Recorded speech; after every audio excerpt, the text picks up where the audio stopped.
Assalamualaikum warahmatullahi wabarakatuh. Alhamdulillahirabbil alamin. Alladzi kataba alaina siyama syahri Ramadan wa anzala fihi al-Qur'an hudan lin-nas wa bayyinatin minal huda wal furqan. Wassalatu wassalamu ala Rasulillah wa ala alihi wa ashabihi wa mawalah la haula wa la quwata illa billah. Subhanaka la ilma lana illa ma 'allamtana innaka antal alimul hakim. Bapak Ibu sekalian, kita isi waktu-waktu kosong ini dengan kita ngaji di masjid ini. Jangan lupa niat iktikaf. Karena mazhab Syafi'i dan Hanafi, yang penting kita duduk di masjid, niat iktikaf sudah dapat pahalanya iktikaf. Berbeda dengan mazhab Maliki, iktikaf itu minimal sehari semalam. Jadi kalau dari jam 6 ke 6 lagi. Makanya Nabi dulu ketika iktikaf di akhir Ramadan, ya, itu tak pulang-pulang Nabi. Disebut dengan syadda mi'zarahu wa aiqadha ahlahu. Menyingsingkan lengan bajunya, menguatkan atau sarungnya, dan keluarganya dibangunin untuk iktikaf. Nabi itu berhari-hari, 10 hari terakhir Nabi pulang hanya untuk ketika ada hajah saja ke rumahnya. Dan Nabi pada saat itu adalah ditemani malaikat Jibril. Hina yalqahu Jibril. Tiap malam fi kulli lailatin min Ramadan, setiap malam di bulan Ramadannya itu. Apa yang dilakukan malaikat Jibril dengan Nabi Muhammad? Fayudarisuhul Qur'an, deres, kata orang Jawa, deres. Nah, kata kita tadarrusan. Bahasa kita kan darosah. Ya. Darosah yudarisu, saling mendengarkan, saling belajar. Jadi yang dibaca dari awal Al-Fatihah sampai An-Nas itu bacaannya Nabi Muhammad dengan malaikat Jibril yang tadarrusan di malam Ramadan. Dan Nabi ketika tadarus itu dicatat oleh Zaid bin Sabit. Sehingga dari Al-Fatihah, Al-Baqarah, terus sampai An-Nas itu adalah bacaan Nabi. Karena kalau ngikutin turunnya, yang pertama kali turun adalah Al-Alaq, Iqra' bismi rabbikal ladzi khalaq. Mungkin yang turun terakhir adalah akhir suratil Baqarah. Nabi hatam setiap Ramadan itu sekali. Kecuali di akhir Ramadannya. Di akhir Ramadan, akhir hayat Nabi, Ramadan yang terakhir itu Nabi hatam 2 kali. Nah, kita di tanggal 27 nih sudah. 27 apa 26 nih? 27 ya, berarti sama semua. Malaysia masih 26. Ya. Tapi hasil kemarin saya ikut diskusi tentang ilmu falak astronomi. Insya Allah kita akan lebaran pada 1 Syawal. Ya, jangan yang lebaran masih Ramadan. Dan 1 Syawalnya insya Allah bareng.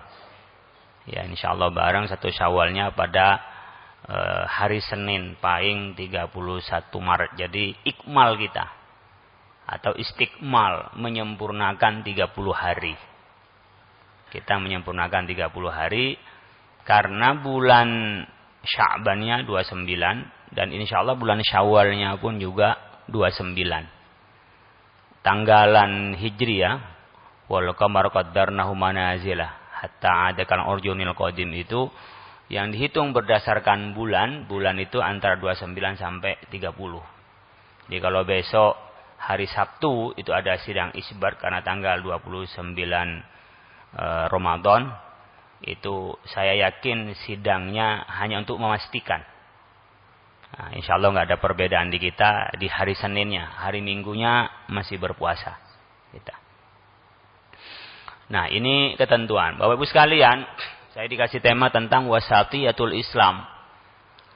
Nah, inilah cara Islam yang diberikan kepada kita, yang wasati, yang tengah, yang moderat.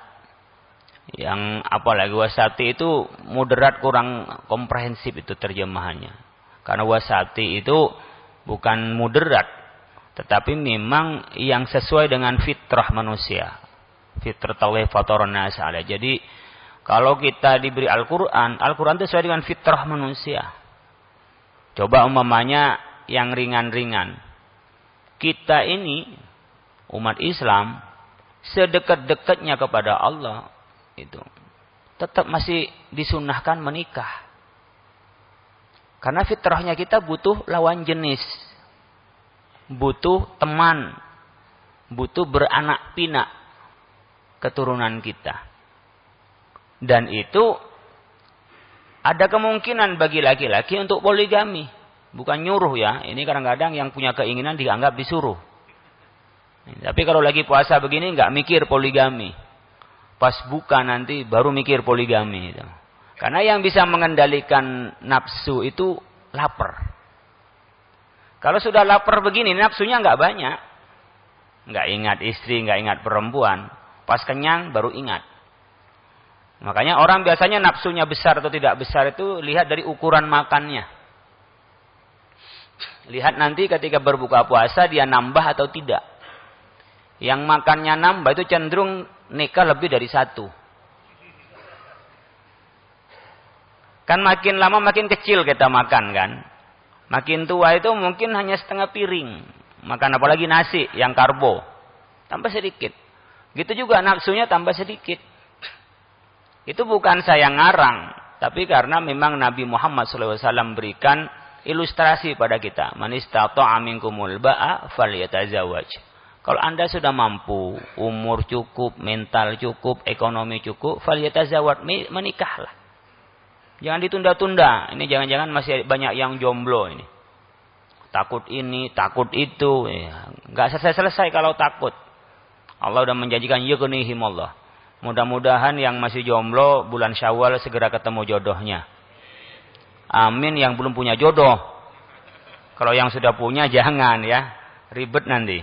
Jadi yang duda atau yang masih muda ya. Mudah-mudahan segera ketemu jodohnya. Mudah-mudahan. Nah. Islam mengajak fa'ilam yastati apa? Kalau enggak mampu kita untuk menikah, fa'alaihi bisawm, maka berpuasalah. Fa'innahu lahu wijaun, karena puasa itu baginya adalah terapi. Jadi memang Ramadan ini mengelola atau menghindari syubhat dan mengelola syahwat. Syubhatnya apa? Karena yang halal pun kita latihan, kita ninggalin. Makan, minum, hubungan suami istri itu halal punya kita. Tapi kita tinggalin yang halal agar nanti lebih mudah meninggalkan yang syubhat. Syubhat itu enggak jelas halal haramnya. Masih ragu-ragu itu syubhat. Apalagi yang sudah pasti haramnya. Itu sudah ditinggalkan oleh kita. Jadi kalau sudah latihan selama Ramadan ini 27, ini kan perut sudah stabil, makan pun juga sudah lebih nyaman ya. Sudah lebih nyaman kita. Loh, ini kelipatannya ke kita sudah bisa dikelola. Kita yang haram, jangankan yang haram, yang halal aja ditinggalin sehingga kita nanti paling pol sampai syubhat, nggak sampai haram. Itu. Artinya kalau punya kita, kalau memang bukan punya kita nggak ambil.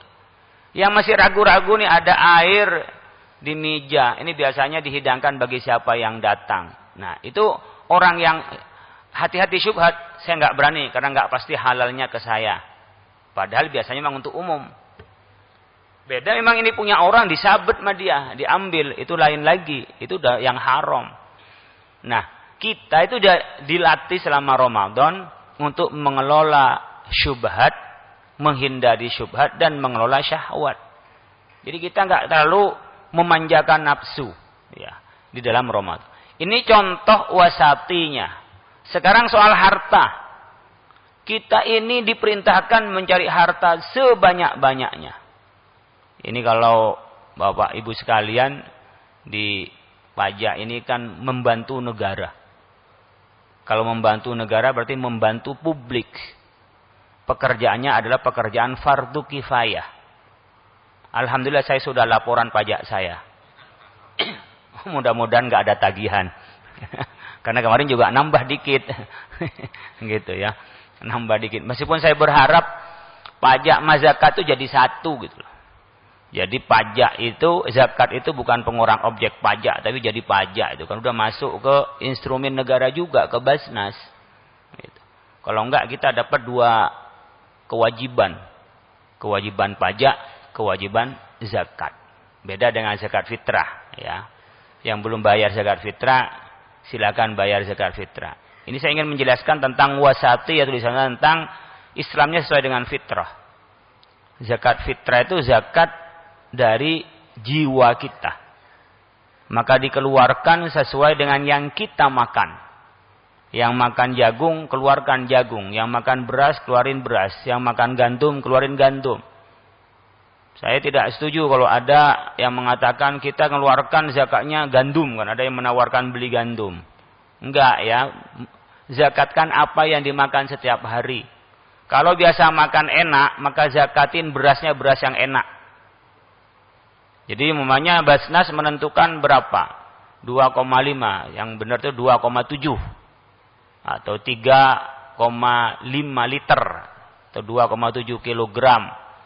Uangnya katanya 47 di Jakarta. Di daerah mungkin bisa 45. Kalau dengan menggunakan uang. Yang perbolehkan menggunakan uang itu mazhab Hanafi. Kita ya beras kalau ada. Beli saja beras yang biasa kita beli. Berikan ke orang langsung. Itu lebih baik. Meskipun ada yang nampung zakat fitrah mungkin bagus juga. Tetapi kalau punya tetangga yang perlu dikasih, langsung saja kalau zakat fitrah. Beda sama zakat mal, mungkin bagus ke Laz, atau ke UPZ, atau ke Basnas. Tapi fitrah, saya kok menganjurkan kepada langsung saja kalau zakat fitrah. Meskipun Basnas bisa ngelola, iya. Tapi kalau tetangga ada yang butuh, langsung kelihatan gitu ya. Lebih pas untuk zakat fitrahnya. Itu 47. Mungkin kalau yang orang-orang di sini bukan 47, 75. Karena berasnya yang bagus-bagus kan. Yang mulennya itu. Jadi kalau enggak lebih 100 juga enggak apa-apa. Karena kalau dari zakat yang kita lebih itu jadi sedekah. Tapi kalau yang dikeluarkan itu kurang, maka menjadi tagihan buat kita. Ini zakat fitrah, apalagi zakat mal gitu ya juga. Jadi lebihin saja. Kalau yang punya emas 100 gram, sekarang emas mahal, udah 1,7. Yang 100 mungkin sekarang zakatnya 3,5 juta per 100 gram.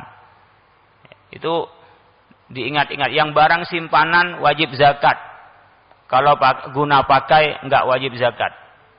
Punya kontrakan itu udah masuk bisnis sudah. Dizakatin. Nyimpen emas dizakatin. Itu kewajiban kita. Apa yang dimaksud dengan itu di dalam Islam? Itulah wasatiyah sesuai dengan fitrah. Kita nyari sebanyak-banyaknya. Tapi sepelit-pelitnya kita harus keluarin zakatnya. Perdagangan emas 2,5%. Pertanian 5%. Kalau ketepatan irigasinya nggak usah pakai air siram. Jalan sendiri, nggak ada biaya yang dikeluarkan. Itu 10% zakatnya dari pertanian.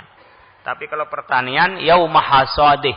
Pada saat panen. Bisa setahun 2 kali, bisa setahun 3 kali. Yang setahun sekali itu adalah perdagangan. Punya kambing 40 dizakatin. Punya kerbau 7 dizakatin. Jadi kita sepelit-pelitnya itu berbagi dengan yang lain. Maka disebut hakun lisairi wal mahrum. Haknya mereka. Jadi kalau kita ngeluarin zakat, kemarin itu saya baca punya BMT Sirogiri ngeluarin 5 miliar. Kalau dikasihin sama orang sekarang antri. Ya saya itu kok melihatnya sekarang orang lebih sulit kehidupan ekonomi daripada tahun lalu. Perasaan saya. Karena banyak sekali orang yang ini bukan ormas minta THR ya, tapi teman minta THR. Itu banyak sekali. Ada THR Pak, ada THR. Intinya artinya nyumbang buat lebaran bukan THR. THR kan bagi orang yang bekerja. Tapi kita punya tradisi ada orang yang punya kebutuhan lebih pada saat kita mau lebaran begini. Sehingga apa? Dia minta ya tunjangan-tunjangan. Ada yang punya pengen bahagiakan cucunya, kurang duitnya dan seterusnya. Islam memberikan kita ajaran sepelit-pelitnya itu ya keluarin zakatnya. Jadi zakat itu bukan kedermawanan. Zakat itu kewajiban, mandatory, bukan voluntary. Mandatory itu bukan Kedermawanan. Kayak kita sholat zuhur itu kewajiban. Kalau kita mau lebih taatnya, maka rawatib. Nanti setelah ini kita bisa rawatib. Sholat malam, iktikaf. Itu adalah keleluasan hati untuk beribadah kepada Allah. Karena tidak diwajibkan. Voluntary. Sama dengan kita zakat. Itu kewajiban. Tapi kalau kita infak, sedekah, kan nggak ada batasnya itu. Jadi kalau zakat itu sepelit-pelitnya, kalau infak, wakaf, sedekah, hadiah itu semurah-murah hatinya. Nggak ada batasnya dari kita menginfakkan. Bahkan sahabat dulu ada yang uangnya, hartanya diinfakkan semua di jalan Allah. Itu Sayyidina Utsman bin Affan itu. Abdurrahman bin Auf, itu orang-orang yang kaya zaman itu adalah orang yang berinfak banyak. Ini moderatnya, ini sesuai fitrah wasatiyahnya ajaran Islam. Sepelit-pelitnya masih berbagi dengan yang lain, dermawan-dermawannya bisa sebanyak-banyaknya dibagikan kepada orang lain. Dan di dalam Islam ada logika yang dibalik. Kalau orang yang tak beriman ketika berinfak uangnya berkurang. Pasti dia ada yang hilang dari hartanya. Punya duit 100 juta, dikasihkan 10 juta, berkurang 10 juta. Itu logika matematika. Logika keimanan tidak.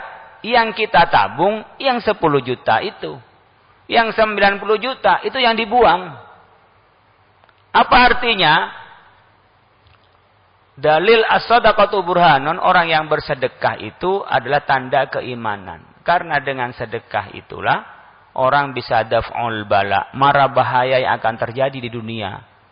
Mungkin nanti akan menjadi masalah petaka dalam keluarga. Mungkin setelah kaya sosialita menjadi nakal dan seterusnya. Setelah punya kekayaan malah flexing, ya bukan malah berbagi. Ketahuan petugas pajak flexing malah cuma ditagih pajaknya ya. Itu flexing dan seterusnya. Kita ini di dalam Islam diajarkan untuk kita berbagi dengan yang lain. Dan kalau kita iman bahwa yang kita keluarkan itulah tabungan kita, itu yang daf'ul bala pada kehidupan kita. Itu yang kita lakukan di dalam Islam. Itu dengan wasatiyatul Islam. Tingkat di mana Islam ini wasati, tengah sesuai dengan fitrah manusia. Ketika kita mengumpulkan harta sebanyak-banyaknya, boleh. Kita ini ada kesalahan di dalam berpikir di masyarakat. Khususnya kalangan agamawan. Para orang yang ahli agama. Dianggapnya kalau sudah rajin beragama, kemudian bagusnya hidupnya sederhana. Dan mendefinisikan sederhana adalah zuhud. Dan zuhud itu kalau melarat. Itu salah. Itu salah. Sekali lagi. Orang zuhud itu kekayaannya banyak, hartanya banyak, tapi hidupnya sederhana. Itu zuhud. Jadi dia tuh uangnya banyak, tapi nggak beli yang mahal-mahal banget. Yang penting yang sesuai dengan yang dibutuhkan lah. Itu namanya zuhud. Uangnya banyak, tapi tidak foya-foya. Itu namanya zuhud. Tapi kalau memang orangnya miskin, nggak punya uang, kemudian hidupnya sederhana, itu bukan zuhud, itu melarat. Nah banyak orang yang takut kaya, kenapa? Nanti kita ini menjadi kurang dekat kepada Allah. Salah. Tambah kaya itu kalau dia soleh, itu tambah dekat kepada Allah.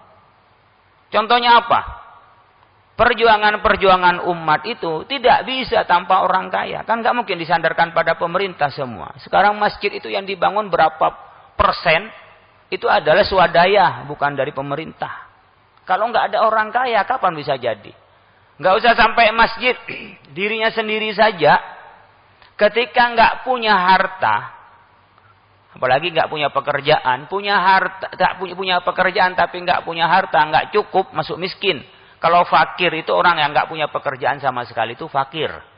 Miskin punya pekerjaan tapi nggak cukup. Orang fakir miskin itu kalau tidak kuat-kuat mentalnya, maka dia menjadi orang yang hina. Kenapa hina, Pak? Dia ngarep pemberian orang. Itu hina. Ya. Mengharap tanpa bekerja, mengharap pemberian orang, itu hina dalam Islam. Disebut yadul ulya khairun min yadis sufla. Tangan di atas lebih baik daripada yang di bawah. Makanya kita nggak boleh berharap kepada orang, berharapnya kepada Allah. Tapi kalau orang ngasih, ya kita terima. Tapi kita meminta-minta itu bukan kemuliaan dalam Islam. Makanya kita diajarkan dalam Islam untuk bekerja. Ayyul kasbi atyabu ya Rasulullah. Pekerjaan apa yang paling baik ya Rasul? Apa? Amalur rajuli biyadihi. Profesionalisme. Orang yang profesional. Yang punya tangan kerja sendiri. Punya kemampuan sendiri. Itu yang pertama. Orang punya keahlian. Yang kedua. Wa kullu bai'in mabrurin. Jual beli yang lurus jujur. Jadi dua itu profesi yang paling baik. Orang punya kemampuan. Bekerja kita di kantor, bekerja sebagai konsultan, bekerja sebagai dosen, itu adalah pekerjaan yang mulia karena dia punya keahlian. Yang kedua adalah dia nggak ahli, tapi pinter muter, yaitu pebisnis. Pebisnis itu kan nggak punya keahlian bikin, muter aja orang butuh A dicarikan ke A yang lain, mengkoordinir orang, ya, memanage orang, kemudian dia yang jualan. Bisa memindahkan dari yang surplus ke tempat yang minus. Sehingga memenuhi kebutuhan orang. Menolong orang. Dua itu pekerjaan. Nah kalau sudah bekerja apakah untuk kaya? Tidak untuk kaya. Tapi untuk memenuhi kebutuhan diri dan kebutuhan orang lain. Kaya itu adalah akibat bukan tujuan. Akibat. Makanya kita yang Muslim, jangan salah persepsi. Kita ini enakan melarat. Ada yang salah ya. Kerja di bank udah bagus-bagus. Pendapatannya bagus. Berhenti hanya untuk karena apa? Saya mau lebih konsentrasi beragama. Salah. Bapak-bapak sekalian. Wah saya ini mau berhenti dari kerja. Apa? Biar lebih fokus untuk ibadah. Jangan. Bekerja itu ibadah. Kerja di pajak Pak. Ibadah. Apalagi kalau nanti bisa mengingatkan teman yang nggak benar. Kan pasti aja ada yang di tempat yang nggak benar. Bisa ngingatin. Nggak ngingatin dirinya sendiri saja baik. Mendukung negara. Membantu negara. Setiap berangkat dari rumah Bapak Ibu sekalian adalah ibadah. Pejuang. Itu hadis Nabi Muhammad SAW yang mengatakan. Man sa'ala iyalihi fa fi sabilillah. Wa man sa'ala walidayhi fa fi sabilillah. Wa man sa'ala mukasin fa fi sabili syaitan. Ibu bapak yang berangkat dari rumah untuk membiayai keluarganya. Untuk membiayai anak dan orang tuanya. Ibu bapak kan kewajiban kita. Itu fi sabilillah sama dengan jihad di jalan Allah. Jadi kalau berangkat diniatin karena untuk membela kehidupan keluarga. Ini untuk harta apalagi untuk kebaikan publik. Untuk kebaikan orang banyak. Saya bekerja untuk anak istri saya ajaklah. Tanpa ada bersinggungan dengan kebutuhan publik. Kayak kerja dari tukang di rumah. Kerja umpamanya apa di rumah orang. Bersih-bersih. Untuk membiayai anak istri dan orang tua. Itu di jalan Allah. Terkejadian di jalan tabrakan meninggal. Matinya mati syahid. Berangkat ke tempat pajak ini. Ini adalah jalannya negara. Ini adalah bagaimana kebaikan negara. Kalau nggak ada pajak kan bisa kolab negara ini. Apalagi sekarang penerimaan semuanya adalah, mayoritas adalah pajak untuk kehidupan. Diniatin. Lurus sesuai undang-undang. Sesuai dengan peraturan. Sesuai dengan ketentuan. Itu fisabilillah. Yang salah adalah waman sa'ala mukasirin fa fisabili syaitan. Kalau ada orang berangkat gaya-gayaan. Sombong-sombongan bekerjanya. Itu yang fi sabili syaitan itu jalannya syaitan. Meskipun kerjaannya sama, jalannya sama, pendapatannya sama, tapi motivasinya beda. Itu bisa yang satu ke surga, yang satu ke neraka. Yang satu di jalan Allah, yang satu di jalannya syaitan. Itu Islam yang ngajarkan Bapak Ibu sekalian. Jadi ada yang memang adat biasa, kan sama. Oh adat biasa tanpa niat ketika bekerja. Ya nggak dapat apa-apa, cuma dapat uang pekerjaan. Sama dengan ibu bapak sekalian, masuk masjid ini nggak niat iktikaf. Nawaitul iktikaf lillahi ta'ala. Duduk, ya santai, dapat pahala. Enggak. Karena ini membutuhkan niat. Disitulah nilai iman pada kita. Kadang-kadang orang salah juga nih kalau bicara keseimbangan. Kita nggak mikir untuk siapa agama kita, apa agama kita, dan siapa kita. Yang namanya kemanusiaan, ya kita nolong orang, ya itu baik. Nggak salah, baik di dunia. Tapi kalau mau dapat di akhirat, ya karena iman. Imannya apa? Ya karena Allah. Ketika karena Allah, di dunia bernilai baik, di akhirat nilai baik. Contohnya di dunia baik, di akhirat nggak baik apa? Para yang nyalon-nyalon pilkada, nyalon-nyalon DPR, nyumbang orang biar dipilih. Apakah ada akibat akhiratnya? Ya nggak ada lah. Tapi kalau dia punya niat, saya memang ingin perjuangkan bagaimana nasib rakyat, kemudian memang dia selalu baik sama rakyat, itu yang karena Allah, gitu ya. Sama dengan kita puasa nih, nggak usah jauh-jauh, kan puasa macam-macam puasa. Ada puasa yang sehari semalam nggak puasa, nggak makan sama sekali, dari jam 12 malam sampai jam 12 malam. Bahkan mungkin ada yang pati geni, sudah puasa mutih, pati geni tadi terus mutih nggak makan lagi kecuali hanya makan nasi dan sayur, nggak mau makan ikan lauk tidak. Itu pati geni dan putih, itu puasanya orang pati genah itu. Ya nggak genah kata orang Jawa, itu nggak bener itu. Nah, ada orang puasa, kenapa? Karena penyakit, Pak. Puasanya apa? Menghindari dari penyakit. Kan ada kalau kita mau diperiksa, kemudian kita kesehatan. Dulu yang saya tahu kayak Ma'ruf Amin itu disuruh puasa atau melalui olahraga atau dengan cara mengatur makan tapi nggak puasa. Kayak Ma'ruf milih puasa Senin, Selasa, Rabu, Kamis, sampai sekarang tuh puasa. Jumat, Sabtu, Minggu. Diniatin ibadah, maka kesehatan pun juga dapat. Tapi kalau niatin kesehatan semata, ya udah makannya jam 4 nanti yang sekian. Nggak ada hubungan dengan keagamaan, mungkin sehat, tapi nggak ada nilai apa-apa di akhirat. Nah kita wasati dari Islam itu karena kita punya kehidupan di dunia dan akhirat. Ada iman yang mencetak karakter kita, pola hidup kita itu adalah iman. Dan dipertanggungjawabkan di hadapan Allah. Jadi kita ini lahir tidak membawa apa-apa. Setelah kita lahir besar mencari apa-apa. Ketika kita mati enggak membawa apa-apa. Tapi oleh Allah ditanya semua apa-apa. Yang kita akan ditanya oleh Allah. Kalau kita masih iman ada alam kubur, alam barzah, kita masih iman dengan kehidupan setelah kehidupan ini, setelah kematian, kita nggak terlalu banyak tingkah. Kenapa? Ingat akan dimintai pertanggungjawaban di hadapan Allah. Orang yang kadang-kadang hidupnya dipas-pasin semua, difull-fullin semua, mungkin karena nggak iman, ngedengar tapi nggak masuk dalam hatinya, nanti dimintai pertanggungjawaban. Mirip dengan kita puasa gini. Dulu yang masih kecil-kecil nakal mungkin sama kan, kita dulu masih kecil nakal itu. Ketika puasa mungkin minum gitu kan. Nggak ada orang minum. Kenapa? Karena takut maunya ke orang tua. Takut sama teman-teman kelihatan nggak puasa. Bukan karena Allah. Tapi sekarang Bapak Ibu sekalian, puasa itu karena Allah. Mau ada yang lihat, mau nggak ada yang lihat, ya nggak makan, ya nggak minum gitu.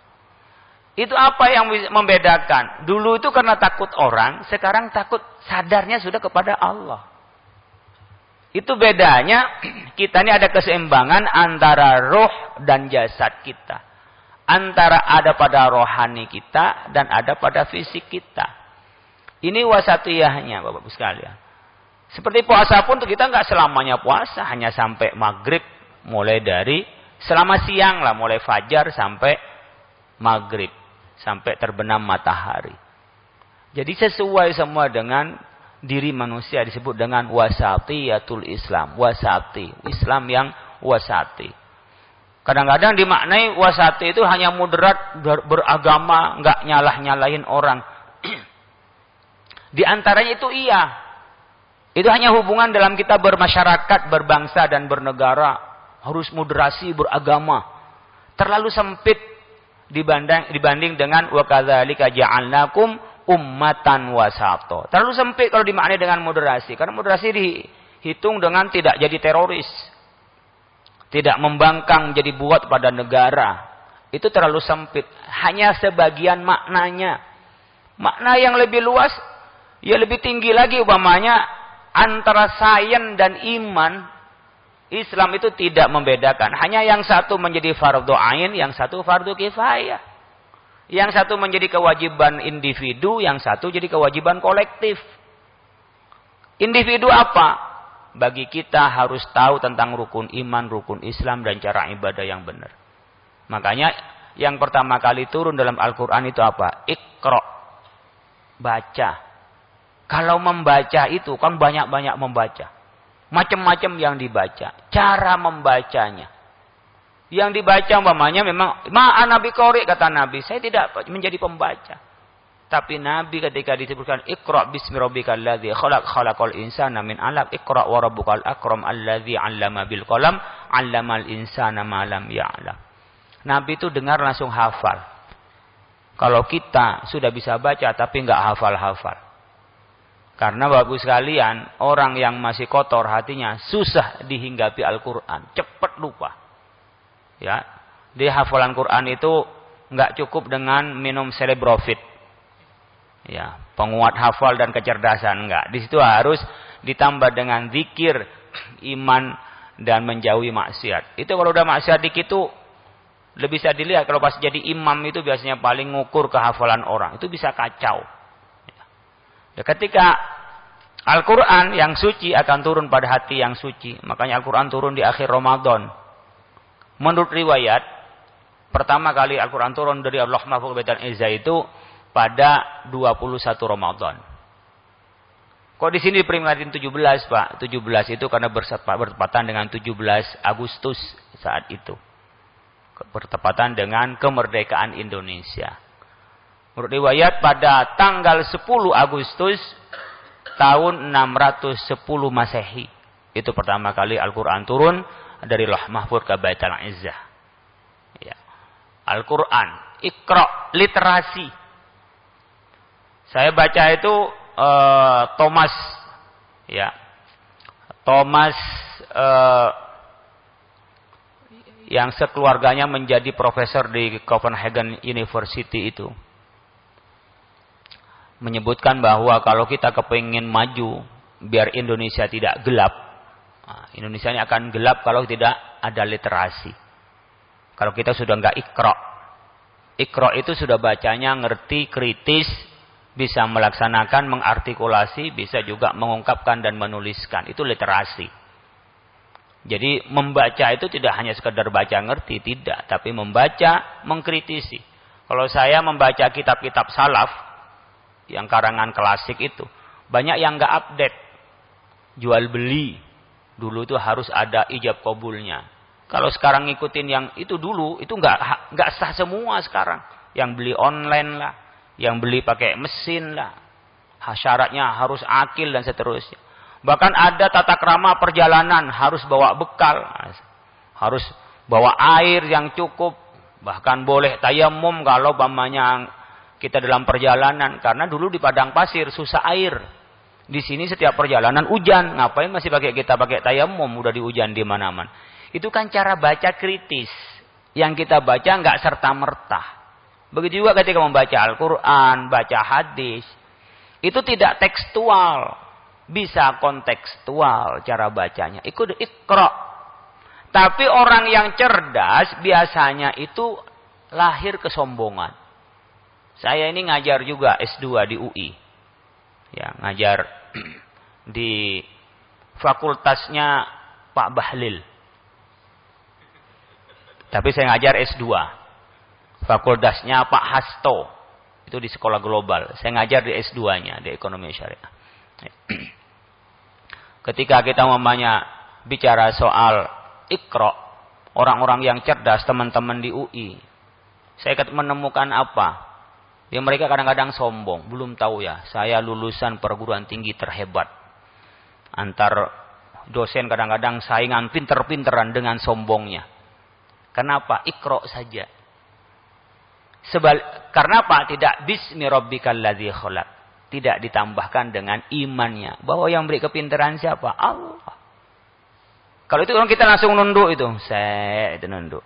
Kita berupaya pinter mencari ilmu Allah. Tapi dipakai di jalan Allah. Tapi sebaliknya, saya ketemu dengan orang-orang yang baru sadar beragama. Baik tua maupun muda. Itu seakan-akan agama. Seakan-akan menghilangkan ilmu pengetahuan.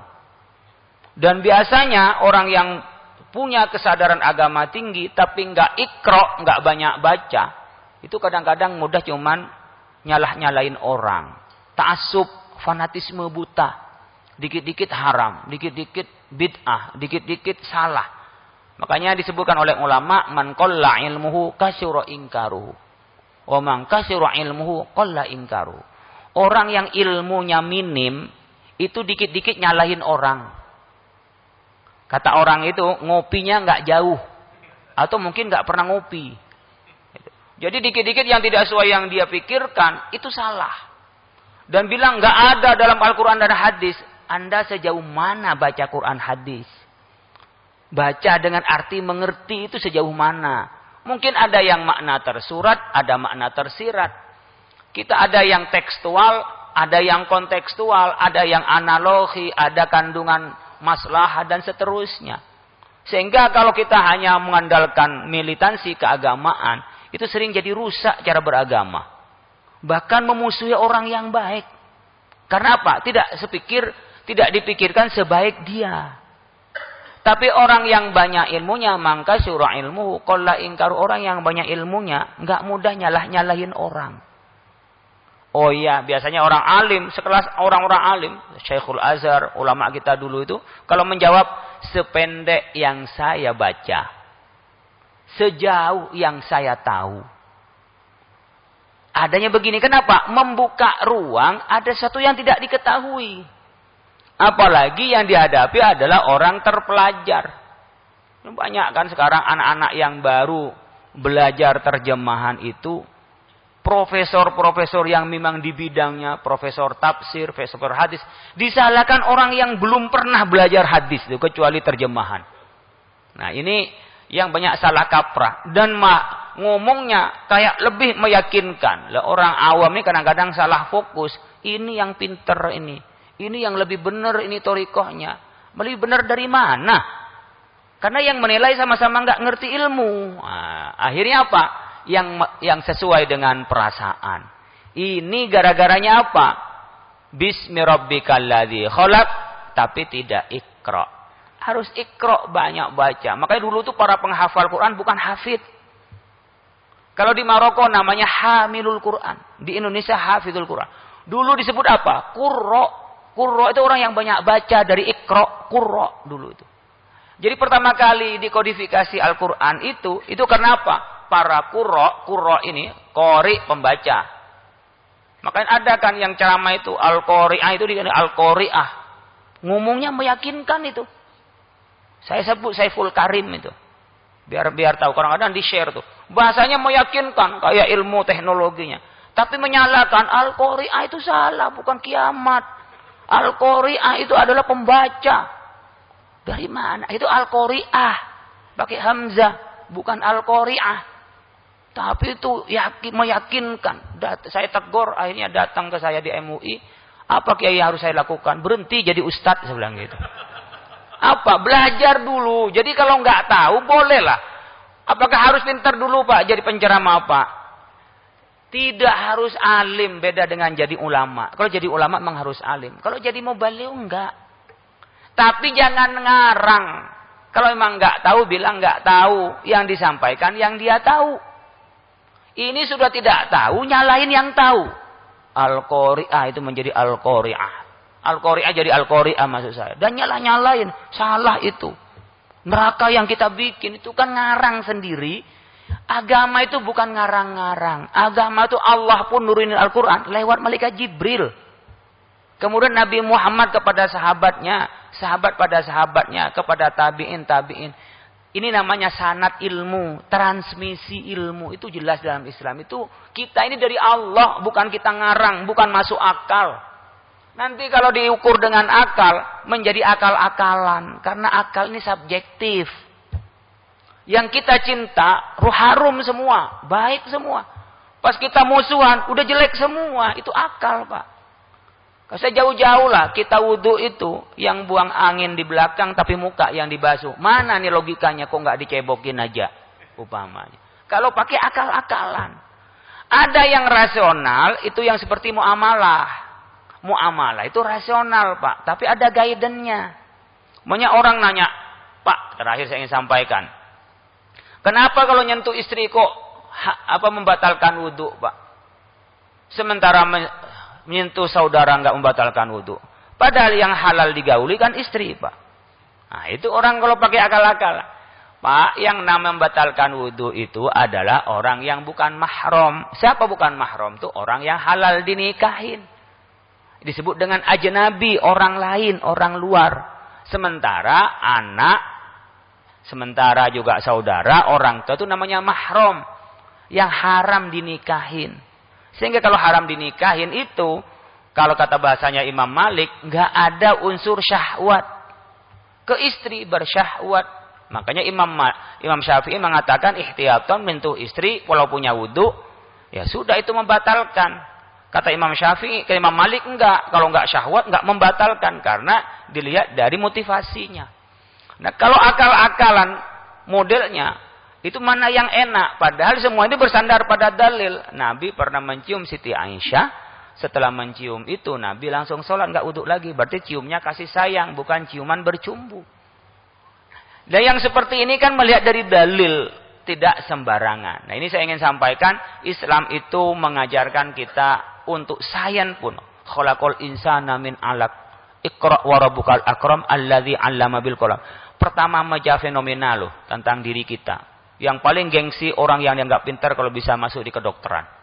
Ibnu Sina orang yang pernah membedah pertama adalah orang di kedokteran. Itu dan orang Islam yang membedah pertama. Yang sekarang menemukan algoritma, menemukan aljabar itu namanya Al-Khawarizmi.